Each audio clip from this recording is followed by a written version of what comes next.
Hello, our objective today is to take a look at some of the technology integration tools that are available for use in the classroom. Some of these I have recently discovered and others I've been using for a while. So let's take a look. The first one that I would like to share with you is called Office Mix. You have to have PowerPoint 2013 to be able to use it. However, even though you can purchase it for around $100, I think, you can also pay a monthly fee, get it for about $6 and some odd cents per month, and then that way the Office Mix comes with it for free. This particular the features here allow you to put video together with voiceovers and to annotate. Let's look. I think sometimes seeing is better than telling. With these presentations, they're PowerPoints, and you can do the voiceover like I'm doing with the Screencast-O-Matic that I use. But one of the neatest things is you can also do annotations with it. There are a lot of annotation tools that are on our tablets. You can mark it up as you go. There's other interactives that you can put in, videos, things like that, all the things that Nearpod does. Mix does it also. You can put tests on there.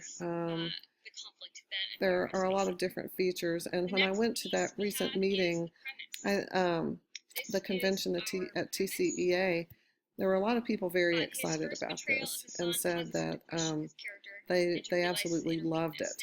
I really like this feature. It's very difficult to find an annotation tool that is perfect. A lot of them you have to put the PDF in and upload that for students, and it's hard for them to use on tablets. But this one you can mark it up and show them all the details like that.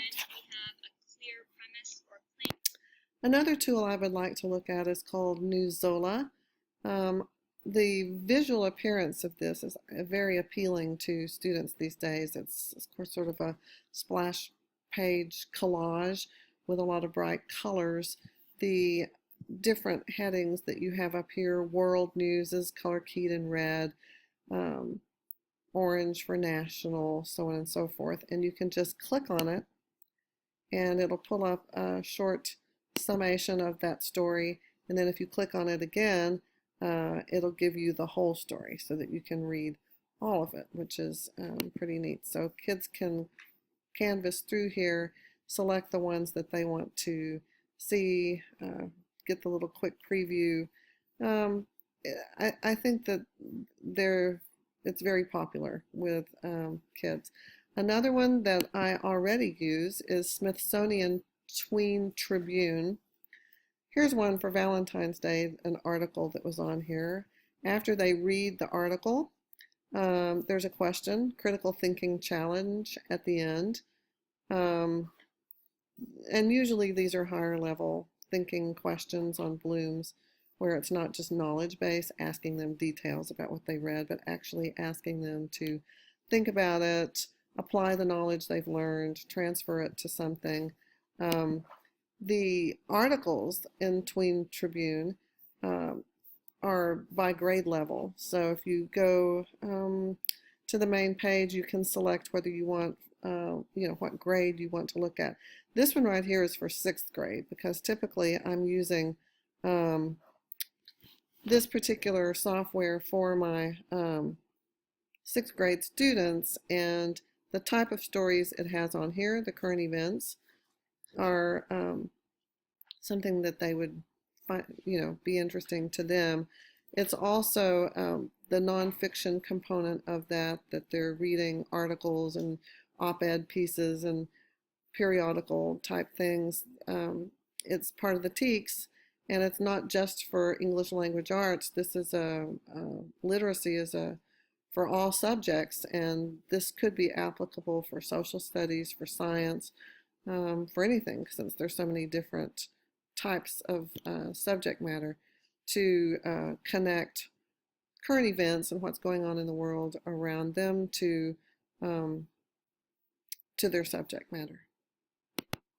The next thing I want to show you is a PowerPoint that was directed specifically to English language arts and reading, but could be used for some other things as well. So I would like to share. This URL here is the one that will connect you not only to this PowerPoint, but to some other resources where you can find things. A lot of people like memes these days, and so we started out with this one. And the answer, are we going to do anything fun in class today? Yes, the answer is yes. So Newslia is the first product, and the way this is set up, it says the reasons why this is a cool thing, and then the reasons that it might not be quite so great. And so this one tells you it can find and assign articles customized by reading levels. It can keep a bank of the quiz scores, annotate as they read, a lot of really, really neat things. You might not want to use it because, of course, there's a trial and then there's a fee. And you have to kind of set up things for the pro version. So that's something to think about when you're looking for these different things. Here's an example of what that would look like. Another one that I want to show you is called Notable. It allows you to annotate and highlight PDFs in Google Docs. Some of the reasons you might not like it is because it does become your default PDF viewer. A lot of people don't like that. Notable. You can do this with annotation and PDF documents again. Here's what that might look like. Kaizena is another product. It's neat because it leaves typed or spoken word feedback. That's unusual. It's almost always typed feedback that you get, but you can get verbal on this one. You can select from 4 color choices for highlighting. It can link to your Google Drive. You get a lot of good customer support. It's still in the beta mode, and the initial setup can be a little bit problematic. It's great to have feedback. I've used something the last couple of years called SWORD. It's by Panther Learning Institute, and they do an online writing test as AP prep. They read a prompt and write about it, and then there's peer editing involved, and it's all online. And so the value of getting feedback on the written work is part of the learning process, and then the annotation is a valuable skill that they're going to have to do in high school and in higher ed. So here's an example of what that one would look like. Kid blog. I think wikis and blogs and all of that is trending right now in schools. They've been talking about it for a while. I know I was at a school that had wikis and blogs for students and teachers as a way to communicate, and that's been maybe 8-9 years ago. So since then it's grown even more and it's pretty common. And teachers are always looking for ways to create a walled garden for students to be able to do this in a safe environment that's monitored, and parents can also sign up to be part of the class to see what's happening. So this is a new one that I think allows kids to do the blogging. The free version only allows for 2 classes of 50, and it's $35 per year per teacher. You know, that there's a lot of things that cost a lot more than that. Let me show you this one real quick. NiceNet. I've used this. I would put a question out there. The students would join the class much in the same way as you do with Google Classroom.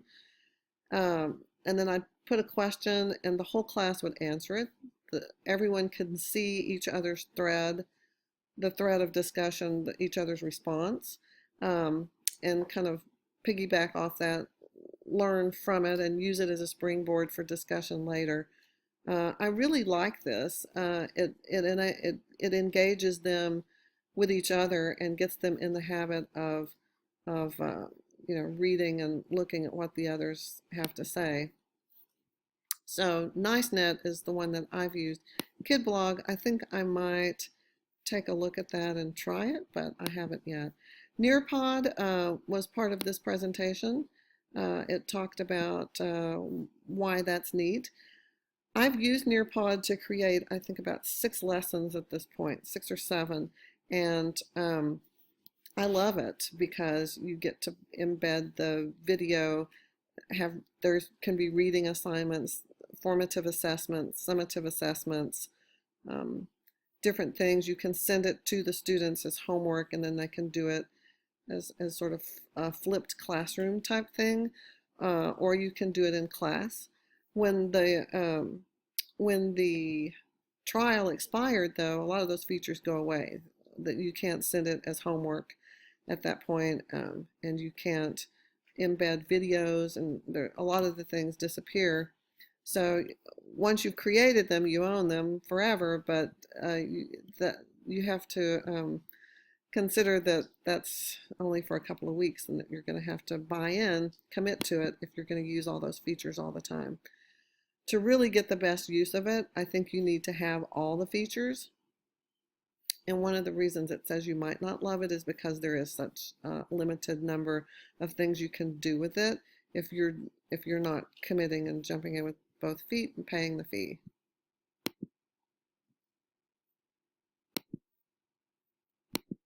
No red ink. This is created by teachers. It links to Edmodo. I think it was Chris Long who was using Edmodo last year and looking at that, which is yet another thing similar to Nearpod, similar to Kahoot, and similar to Socrative or Socrative, as some will say. They all have pretty much the same thing. Grade level gives you heat mapped results, 100% grammar for this particular one. So it says you may not like it. Here again, limited free version. That seems to be a reoccurring theme, that if you don't buy it, the full pro versions, then you don't get to do much after the trial expires. I think it's the point here is that you really have to compare the features on the different ones and see which one's going to work best for you. Zondel is another one. It has gamification options like badges, grades, and rewards. It's really focused for 3rd through 7th grade, and you can link it to Edmodo, which is a really good feature. Kahoot is another one. It's free, very interactive and engaging, compatible with any mobile device, teacher created content.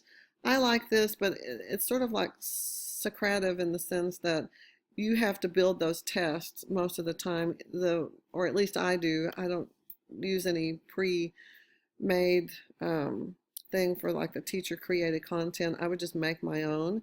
So it's time intensive when you're building that bank of assessments. Once you have them, it's really great. It would be really great to use. And you can't overuse any of these things. I think it's the key. One of the key things about technology is that can't just be like an everyday using the same thing all the time. You use a little bit here and there, pick and choose different things to enhance the instruction, embed those things and integrate them in there to enhance the lesson, but don't just do the same thing with the same software every single time, because they will get bored of it. And then here's some extra links, bonus links.